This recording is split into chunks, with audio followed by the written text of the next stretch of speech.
Hello, everyone. Thank you for joining us. My name is Daryl Urbanski, your host as always. And today we're joined by Paul Calanog, a master of business operations and entrepreneurship with over 15 years of experience.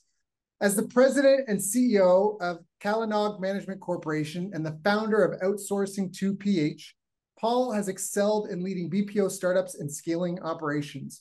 He successfully expanded Exego Process Solutions from a small team to 100 full-time equivalent power, which is like 100 people working full-time, the equivalent of 100 people working full-time within 2 years, focusing on US-based clients. Paul is also a dedicated ambassador for well-known charity, The Top Person. Plus, he serves as the chartered president of the Fraternal Order of Eagles, Philippine Eagles, Inc. His leadership spans across customer service, tech support, telesales, and talent acquisition.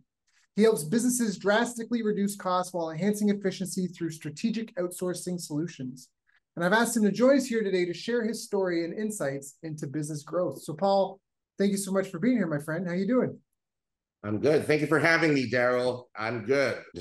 I'm actually switching over to prepping mode. You know how we were talking about the other day. So, yeah, thank you for having me, and thank you for allocating this time to have me on your podcast. I know. I just love talking to you because for those that don't see the video, he's just got a wall of knives and swords and blades, and I just love it. I feel like I'm talking to Conan the Barbarian or something like. It's like the king's chamber with all these weapons up. I love it. Now, It's Conan minus the hair. yeah, there you go. Conan minus the hair. I love it. So for those, before we get into kind of what you're doing today and some of your accomplishments, how did you even get into business? Do you come from a family of entrepreneurs? Were your parents entrepreneurs as well? Is this a family thing? My parents are teachers. Both of my parents are educators. I guess I was just pushed into business. Hmm. I started my career. I started working for fast food chains before, and then eventually I ended up with the BPO industry. Started managing teams for various companies, and I became part of one startup, and that's where it all began. I had a realization that, hey, I've been doing all these stuff for somebody. I think I can do it myself. So yeah, so I got started. I had a meeting of minds with an individual who turned out to be my partner with my first BPO. And then the rest, as most people would say, is history. I love that. So was it just smooth sailing the whole time? Like you just got into it and you started helping the one BPO and then was it just smooth sailing for you the whole time? Nothing but sunshine and rainbows and money flowing into your bank account? Or were there some hard lessons and challenges that you faced and had to overcome? It was never easy. We started with my first firm. We started with about 5 people doing something. We were trying to sell merchant cash advance services. And then we were struggling. We struggled for a good period of time until we were approached by a couple of companies who actually wanted to take on our services. And we thought that was easy. We had a client that just literally walked into our door, but there were challenges there, trying to find the right people, trying to align our processes with the processes that are being done by or that are being implemented by our client. Of course, the financial woes, making sure people are getting paid, rent's paid, everything. Yeah, until we grew the firm. And we started with 5, and in 2 years, we have over 100 full-time employees back then until disasters struck. I'm not going to go into details, but yeah, we, for lack of a better term to use, we went belly up. Yeah. So I was neck deep in debt. My partner was too, because he just went through a really difficult divorce back then. And yeah, we just had to shut down the company. I tried for a bit to keep the company afloat all by myself, but it was just not that easy. It wasn't just, let's just say there were hurdles everywhere. So unfortunately, after trying to create another iteration, if you will, of my firm with the remnants of my initial team, I had to prioritize my being a father. I can't be funneling in my resources. It's always been employee first for me. Right. But at the end of the day, I'm a father, I'm a husband. I also have to make sure that my family's fed, there's food on the table, bills are paid. Right. It was a really difficult decision because when I closed down my second company, I had less than 100,000 pesos in my bank account, Right. and my monthly expenditures are way over that. Yeah, with mortgage and paying for my car, and there were credit card bills, a mountain of debt. Essentially, it was a really difficult decision. So unfortunately, I had to let my people go, incurring more debts to make sure that they get paid. And then I had to take on the first job that landed on my plate. Fortunately, one thing led to another. I was working for this Australian firm when I got pirated by this British financial firm to work as their head of operations here in the Philippines, and eventually their global head for business development. And then my clients started coming back. And I was like, I can help you from a consulting standpoint, but I'm working. I have a full-time job. It's not going to be easy. And then the entrepreneur in me started whispering, Right. do it as a side hustle. And I was like, okay, because their deal was, we're bringing our business back to the Philippines, but we're not doing it if you're not the one running it. So I was like, it's cliche, but opportunity never knocks twice. So I took on the challenge. I decided to shake things up a bit. This was way back 2017 when I started what then was outsourcing to PH. It was just me and my wife. I was like, let's scrap the entire, I will have an office idea and let's try to do remote. So we hired our first employee back then, our first contractor. And then we started just hiring more people from home. Although we still had an office-based operation back then. Oh no, we started an office-based operation because we had a client who really wanted their people to be in one room or in one physical location, if you will. Yeah, just one thing led to another, additional clients, referrals just started coming in, and I was like, you know what? I'm gonna go back to doing this full time. I just bit the bullet. I was making a decent amount of money as an executive for this other firm, but this is life changing. What inspired me was technically employee number 3, because employee number 1 is me. Employee number 2 is my wife, who's running operations. So effectively our first employee. She's a mother of 3. She travels 4 hours to work in a call center, travels another 4 hours to go home, and then she has to toggle between taking care of her kids. She has 2 daughters and 1 son. Her youngest back then was a baby. I think, less than a year old. So it was a really difficult arrangement for her. But that kind of inspired me, because after she started working for us with then outsourcing to PH, we saw how she was making more than what she was making if she were to work in a physical office. And she got her life back. So I was like, let's do this. Let's do this. Actually, I think I shared this with you the last time we spoke. My friends in the industry who are also managing call centers, or also executives and what have you, they're like, you could charge way more than what you're charging right now. I'm like, I'm happy with the small margins that I'm getting.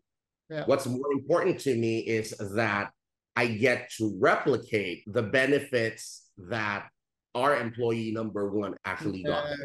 Actually being able to deliver real work and life balance, that was my challenge. That was my challenge back then. I had a 6-year-old son back then when I was running Exigo, and I would only see him in the morning before he goes to school. By that time, I would have to go to bed. I would see him at dinner and then I would have to go back to the office. Mhm. I would have to bring him to the office on Friday nights just so I could spend time with him. That was difficult. Yeah. That was difficult. And I had, let's just say I have the luxury of being able to bring my son to work. Not everyone has that luxury. Yeah. And being able to pay forward, because when I was started, I didn't come from a rich family. We had relatives who are, let's just say, connected. We had relatives who actually had the money, but our side of the family, I literally grew up poor. So I didn't get that much help when I was starting. So with what we're doing right now, for me, it's more like what I always say. What I'm doing right now is more of an advocacy that makes me money on the side. Which is So important. Which is important to have a mission first, because money is just more like fuel for a jet. The purpose of flying a plane, so to speak. The purpose is to get where you're going, or because you enjoy flying. And the money is just the fuel that helps get you there. I've helped companies make a couple of million, and it goes just as fast as you can make it. So either way.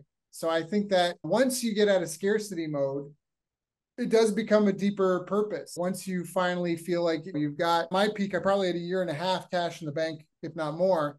And I was like, hey, I could quit and just take a year to do whatever I want. And at that point, you really start to have to find a deeper why. And I think that even when we see some of the businesses that we love the most as consumers, they're often built on a really strong why. And it's more about that than them trying to extort money from us. And I think that's a really important thing. What would you recommend to someone who's either starting out or struggling in their business right now? Would you have any advice? The biggest advice that I would give would be, don't stop. Do not stop. There have been, throughout my career, I have had tons of times when I wanted to just drop everything and quit. It would have been a lot easier. Even with my situation right now, it's still difficult. I had to make sure that with the meager profits that I'm getting, that I get to make sure that I get people paid. And you have to balance that with making sure that you put food on your own table. Right. And on top of that, you have to try and make sure, at least from my point of view, I have to try and make sure that my price points or the prices of my services remain as low as possible in order to encourage my clients to stay with us. So it's more of balancing quality with the price that we're charging. So it's juggling a number of hats. It's never easy. It's people actually think that when you start a business, when you become a C, not really big on titles. I use that for branding, but yeah, but people think when you start owning businesses, it's sunshines and rainbows and easy, smooth sailing life from that point on. No, it's even harder. You have to work twice as hard for the people under your employ. It's making sure that, hey, when you start a business, you're responsible for the people that you employ. You have to make sure that the business actually grows, and so that the people that you actually employ would continue to benefit from it. Yeah. It's never easy. It's never easy juggling the financials, making sure that you have clients, you have upcoming clients, making sure that you're marketing, just running all the components of the business. It's never easy. But for people who are starting, never give up. Never give up. I love that. One of the best pieces of advice I was told was that every company needs 3 key people. You need a product person, and that's for maintaining quality control and that you're at the cutting edge of your industry, so to speak. You need a marketing and sales person, and that's to constantly bring new people through the door, stay on top of what the market wants, and monetize. And then you need an operations and finance person, and that's someone that makes sure the books balance, that you're putting money away for a future date, that you're investing in assets for the company, which can be competitive advantages. So I really agree. It definitely, there's also the 3 things that it's fast, cheap, or good. You get 2 out of the 3. It can be cheap and good, but it won't be fast, or it can be fast and good, but it won't be cheap. On those, most companies, you got to pick 2 out of the 3. If you only got 1, you're okay. But if the only difference between you and your competitor is the lowest price, there's nothing stopping you from someone who's suicidal coming in and offering a lower price. And you might die off, but if your only advantage is price, they might live long enough to upset your apple cart, so to speak. So it can't, if it's cheap and really good quality, now the other people offering cheap have to match your quality. And that can be incredibly tough because with really tight margins, there's not a lot of wiggle room to invest in that. And that's where some people go for speed and quality, because at least then it costs a lot, but you get it fast and it's as good as possible. And by charging more, you have extra surplus cash to invest in staying ahead of the competition. So it's a delicate balance of figuring out your niche. And somebody might already have the 2 out of 3 that you want to offer, and you can't hold a candle to them, so to speak. You can't keep up with them. So yeah, it's a constant dance. What are some of the specific skills or behaviors that you believe are important for yourself and maybe even your staff to improve and develop? Skills, communication. Communication is key. Regardless of whether you're sitting behind the desk and running the company, or you're out in the front lines, actually doing the job. And take note, you should never be, as a leader, you should never always just be sitting behind this desk. You always have to be, periodically, you would have to roll up your sleeves and be on the trenches with the people. And communication is an essential key to making sure that regardless of what level or what role you have with an organization, you get to deliver on whatever function you're supposed to be delivering. It involves a lot of communication, whether it's a matter of asking for help because you need to improve on yourself, or from a leadership standpoint, being able to give directions, coaching, and pretty much training people to upskill them. Communication is a crucial key. And then I'm always going to go back to attitude. Your attitude on whatever you do, regardless of what you do, spells the difference between being successful and being mediocre. And in my book, being mediocre is equivalent to failing. Right. Because if you start settling, you start trapping yourself within your comfort zone, within your comfort bubble, that's the time when you start dying. And this is what I always tell. I have 3 teenagers in my household, my brother and sister-in-law and my son. This is the last year of his teenage years. But this is what I always tell them. Life is a never-ending process of learning. Yeah. The moment you stop learning, it's the moment you die, because you always have to acquire more skills. You always have to learn more things. And communication is a part of it. You can't learn if you don't know what you're supposed to be learning, or if you can communicate what areas you actually have to improve on. So it's attitude and communication. Yeah, I love that. One of my mentors and a multiple time guest on our show, Kim McCarthy, had this phrase. I changed it, but when you said communication, it's because that's what I changed, was communication. So he used to say, delegate as much as you can. So you're calling the shots, analyzing the stats, and communicating. He used to say copywriting, but what he meant by copywriting was working on the marketing and the sales, and even for the retention, like copywriting the reports, the emails, the clients. Like that was the sizzle quote. We get into it. It was really like communicating with leads, communicating with the potential customers, communicating with existing customers, with your staff, with your vendors. So delegate as much as you can. So you're calling the shots, analyzing the stats, and communicating. And the communication needs to be focused on new business and retention of business. That's the ultimate goal. So you communicate with staff to keep the customers, and you're communicating with leads and all that to get new ones. And with attitude, you reminded me of the story. Imagine 2 people walking through the desert, and one is just so beaten down. They're like, I'm never going to live. It's a 5-day walk in this heat to the other side. I'm going to die of dehydration before then. And they do. The other one's walking, and I can do this. There is a solution. There is a way out of this. And then they realize all these cacti they see laying around have water inside of them, and they just kick one over and drink until their thirst is quenched. And one didn't have an attitude that there was a possible solution. The other one did have an attitude. I avoided a car accident. And there's a difference between knowing and knowing. And that lesson is so real for me because I was living in San Diego at the time, Encinitas, just outside San Diego. And I was driving into San Diego on the I-5, this highway, going faster than I'm supposed to. And right in front of me, these three cars collided. Like a big thing. One car's rolling. And I see this and I look at my rearview mirror and there's so many cars behind me. I know if I slam on my brakes, they're just going to ram into me from behind. And so I look in my rearview mirror and I don't feel like I can stop. And so what I look for is the gap, the hole in the accident in front of me. And like a Fast and Furious movie, I was like, zoom, zoom, went through.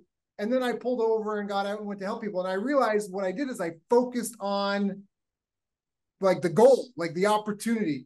I saw what was happening. I looked at stopping, not an option. I looked at like, how do I get out of this?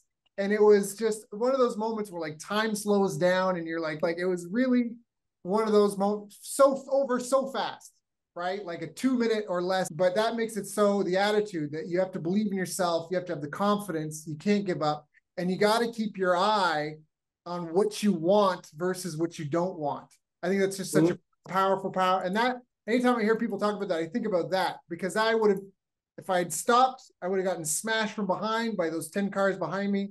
And if I hadn't have been just laser focused, I just don't think I would have gotten out of that. Okay. So powerful lesson. Definitely. What do you feel are some of the trends that you're paying attention to? There's been a lot happening in terms of geopolitics and even with technological upsets. Where do you see things moving in the industries that you're working with in 5-10 years? What are you trying to pay attention to and prepare for? I would be, a number of my colleagues in the BPO industry would both agree and disagree with me on this, but AI would be a game changer in terms of the BPO industry. That might end up taking away from what people are doing right now. But personally, I see that as an opportunity because let's say we have people right now who are working as data entry people. We have people who are just doing research and what have you. Little by little, these functions can be done, and a lot of them actually can be done by AI now.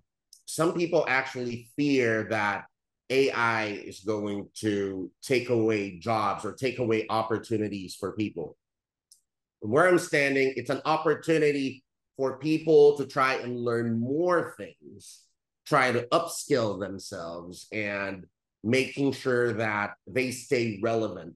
That's going back to what I was saying earlier. It has to be a never-ending cycle of learning. Now, with the challenges and opportunities presented to us by the constant development of artificial intelligence, we as human beings, as the creators of AI, would have to keep on improving ourselves, looking at other opportunities, making sure that we stay relevant. We would have to, it's the same thing as outsourcing. People think that there are certain groups that actually think that offshoring to the Philippines, to India, to China, or whatever other country is actually robbing people of jobs that they're supposed to have. No, it's not that. It's opening up opportunities for people to actually be placed on roles where they can be a better fit. Because going back again to attitude, if you trap yourself within your comfort bubble, that's going to be the death of you. So yeah, AI, the way I present AI or the way I look at AI is it's an opportunity for us to get out of our comfort zones and explore other roles, other opportunities for us to be able to use our talents. Now, from a geopolitical standpoint, it's tricky. This entire West Philippine Sea rift, that is a threat. That is a threat, and it's an ever-present threat. As I mentioned to you before, from where we're standing, yes, we could analyze, we could look at as experts in the current situation. All we can do is prepare. All we can do is prepare for whatever may happen. Hopefully it doesn't. But I also think that this is the time where we should be living our lives. We should allocate time to prepare for any eventualities, but we should not allow that to hinder us from living our lives. And if we trap ourselves in fear, if we just live in constant fear that, hey, a war may be upon us and this might be the end of us, it's just making our lives miserable. Yeah. We have to try, and yes, we have to prepare. We have to prepare. We have to make the necessary arrangements to make sure that if, and hopefully not, that happens, we can actually survive. Yes, we have to do that, but we also have to consider that we have to continue to live our lives to make sure that we're not making our lives more miserable than what it already is by living in constant fear of something that we don't even know is going to happen. Yeah, like a hope for the best, but plan for the worst. Hope for the best. Keep your eyes focused on what you want. And I agree with you about what you're talking about. Like they said, we were all going to be replaced when tractors came out. We're not going to need farmers anymore because tractors do the work. And it did replace fields of workers, sure, but we still needed humans. And then when calculators came out, they said, oh, we're never going to need anyone to do math anymore because we got calculators that can do all the math. We still need mathematicians, but not as many, sure. When spreadsheets came out, they said we never need accountants and bookkeepers now because you could just have a spreadsheet with formulas and it would we're being replaced by the robots again. And again, what it did is it allowed the productive ones to be more productive and the non-productive ones to move on and get retrained in something maybe they're more passionate about, closer to their, what the Japanese call their ikigai. So I think it is disruptive, but I think AI is just another tool at the end of the day. As a species, we're never going to go, hey, AI, we just want to die off. Take everything, it's yours. We're never going to do that. We're always going to want to drive the bus, and the bus is a tool, and AI is a tool. So we're always going to want to be in control of the tool. And I think we're always going to try to merge and be symbiotic with it. And I love what you said about relevance and constant learning. I think, like you said, there's an opportunity that AI may replace some jobs, but it won't replace the problem. And as long as we stay focused on fixing the problem that we're paid to fix and being the most excellent at fixing that, then the answers come, they reveal themselves. As long as we pursue excellence and we know we're being paid to solve this problem and we focus on doing it in the most excellent manner, whether it takes 10 people or one person, excellence, I think, is the way forward through the fog. As long as we focus on being relevant to the problem, like you said, I think that's really smart. What are some of the habits that you think are most important for a business owner to have? Consistency. Consistency is a very good habit to have. Consistency with what? Consistency with what? Wiping your butt when you go to the bathroom? Consistency with? It's being disciplined enough to establish a routine. I myself, although as erratic as my schedule is because of the whole bunch of things that I'm doing, I try to make sure that I always set aside time for work. I set aside a different time for my family, and I set aside a different time for my social civic duties. It's making sure that you have time and using your time wisely. Being consistent with proper time management.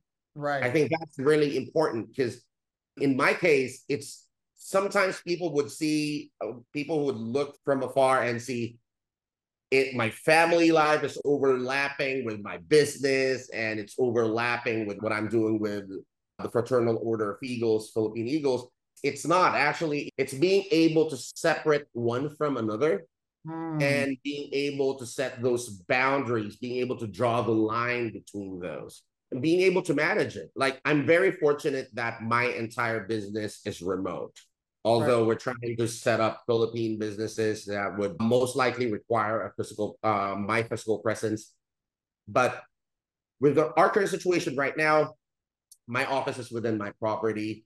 I get to spend time with my wife and my son and my other two kiddos.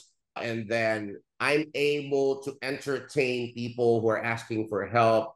people who would require our assistance from a social civic perspective, all at the same time, because yeah, I'm just blessed with having that flexibility. But it's easy, it's really easy to get lost. It's easy to get lost in just zoning in and working and forgetting about everything Everything else. else. Yeah. Yeah. So it's being consistent with drawing those lines and being able to separate one aspect of your life from another.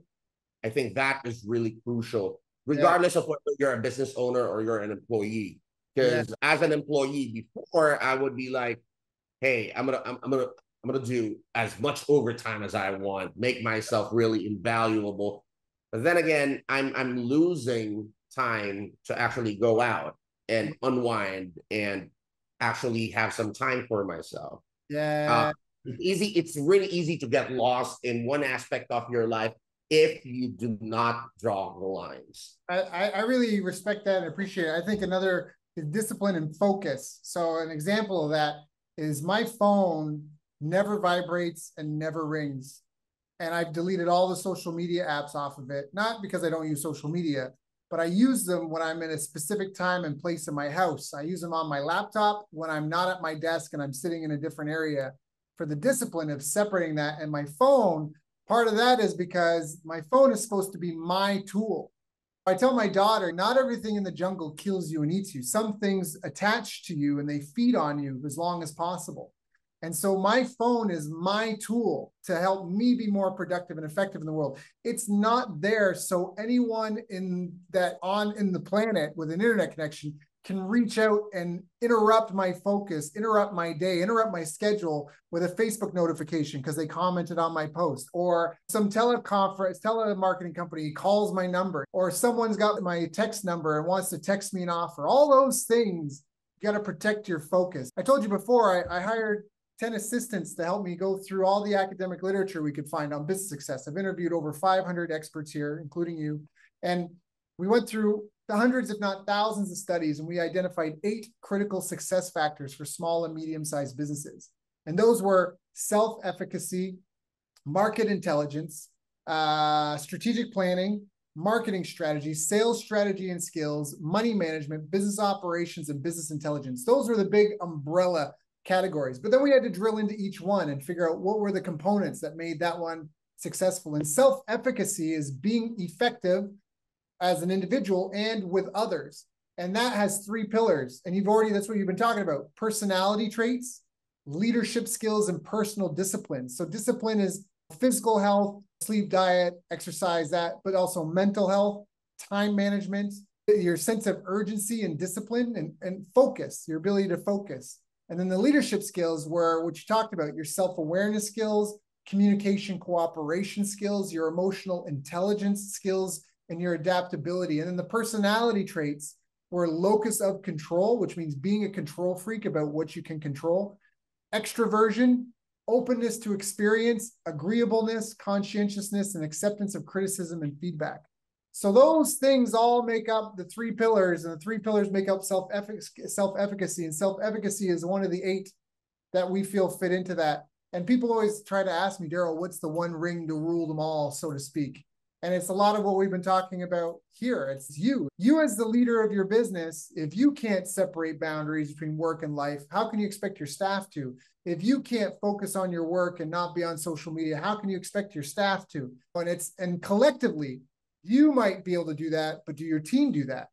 And so you collectively as a group, your self-efficacy as individuals and together is the foundational heartbeat of what keeps the business alive and going. So I think these are fantastic answers. Now, one thing I guess I want to ask is, do you see any mistakes your clients and other entrepreneurs making when you have clients come work to you, or come to work with you, and in your experience helping grow these companies? What are some of the biggest mistakes that you see people making? From a business owner's standpoint, my personal take on it is being too hungry. Yes, we always want to keep on moving forward. Yes, we want to make sure that we grow our businesses, but sometimes we look too far in the future that we miss out on what's here and now. Being able to live in the present as a business owner, or even just as an individual, actually is really crucial. And that's a mistake that a lot of us are making. We look too far in the future and we lose sight of what's happening here and now. I remember a couple of individuals that I know of here in the Philippines. This particular individual, for instance, she was, ever since we were young, that individual was like, I'm going to be rich. I'm going to be filthy rich. I'm going to be able to buy houses, cars. I'll have so much money that I wouldn't have to worry about anything ever. And that person just became that obsessed with being rich. She became that obsessed with being rich that she forgot that, hey, I have to work. I have to improve on myself. I have to keep on developing my skills. I have to be able to present myself in such a way that I'll be trustworthy. I have to be able to hold on, latch onto opportunities and make the most out of them. She went looking on too far to being rich that she lost her way. And up until now, God knows how many decades later, that person is still neck deep in debt. Don't get me wrong, I still have a lot of debt. What kind of business owners wouldn't have any debt with them? They would have every... It's very subjective, but yes, yeah. I hear it's like the Acres of Diamonds story. This guy grows up as a kid dreaming of being rich, that he's going to own a diamond mine someday and be rich and famous. And he's just living on his farm. And he just can't wait to go and find this diamond mine. So his parents pass away eventually. He inherits the farm. First thing he does is sell it, and sells it for cheap so he can get some money so he can go on this adventure. And he travels the world in search of this diamond mine that's going to make him rich. And years later, he's back in his hometown. He's broke. He's traveled the world, doesn't have anything to show for it. And he's in the cafe diner of his hometown, and he's having breakfast where he used to have breakfast growing up. And he's reading the front page of the local paper. And the guy he sold his parents' farm to discovered diamonds on their land and is opening up a diamond mine. And it was like his focus was too much on the result as opposed to making the most of what he had. And it comes back to, like we said before, money is okay on its own. It's a tool. With it. Yeah, you can't do anything with it. Yeah, it's just a tool. Yeah. It's a tool. It's a tool. It's just a tool. That's all it is. I guess it's being able to celebrate those small victories. And that's one thing that I'm still constantly trying to learn, because I'm like, as an individual, I'm like, if I'm doing something, I have to be laser focused. I have to make sure that things get done the best way they can be done. I'm like that. I'm hyper anal a lot of times. And that's something that I'm trying to learn. We took our company, my current company, from just me and my wife to having one employee to now having over 50 across the Philippines. Those are wins every time. Like last night we just onboarded a client with one contractor, just one person, one billable resource. People would be like, yeah, it's one person. It's not going to make a dent on your finances. Yeah. But that is a step towards the right direction. Yeah. That one billable resource could turn into 10. That's right. And it's stability. It's stability. So that's a great point. I had to talk with a friend of mine about this. He's got a membership program. He has 5,000 members paying him like $37 a month or whatever. And we were talking about how that is this form. You're not going to lose 100% of people. If you've got 2 clients or 3 clients, or just all a job is a business with one customer, your boss, and one product, your time. That's it. And there's diversity is stability. So we even talked about, with so many customers paying him, if the US dollar collapsed, his members would barter with him. We had a guest, I forget her name. She's running a university here that's won all these awards in the Philippines. She was phenomenal to talk to. And during the pandemic, they were letting parents pay school fees with the food that they grown in their yard and stuff. Like that's like, with 5,000 members, if the dollar collapsed, they would barter with potatoes and cigarettes and who knows what. But there's so many opportunities for those. And I agree with you, diversity. Sometimes it's better to take a smaller pie for better stability than a big pie that you can lose in a moment. That's such a tricky thing. I agree. And you can grow that. That's one client, but that's the foot. How do they pull how does a tugboat pull other boats? When they pull up to the other boat, this giant cruise ship or something, the tugboat's got to pull. They don't throw this massive chain over to the other boat. They throw a tiny rope across, and with that tiny rope, they pull the giant chain across to connect the two. So, yeah, I think that's a really good lesson right there. Paul, this is... Oh, sorry. No. Yeah, go ahead. I was just say this has been a great interview. I think we've got some great tips here. People may want to listen to this more than once to make sure they get it all. Is there anything I haven't asked you that I should have asked you? I don't think so. And if people want to learn more, if they want to get in touch, if they maybe want to talk to you about helping them outsource some of their business processes, what are the best ways for them to either follow you or connect? We have our website. It's my last name, calanog.com. We started putting all our businesses under one umbrella. That's why. We also have another domain. It's offshoring ph.com. And we also have our social media, predominantly our Facebook page. I'm also on LinkedIn.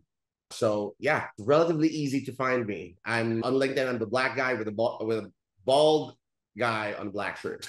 So yeah, I'll send you over my social media details so that people can actually reach out and have a talk. I prefer to be working with smaller companies. I want it to be more of a win situation. So not to say that I'd be closing doors on bigger ones, but yeah, we really love to be talking to smaller companies, startups, and what have you, because I love success stories. I love being able to see them grow and being able to grow their businesses hand in hand with them.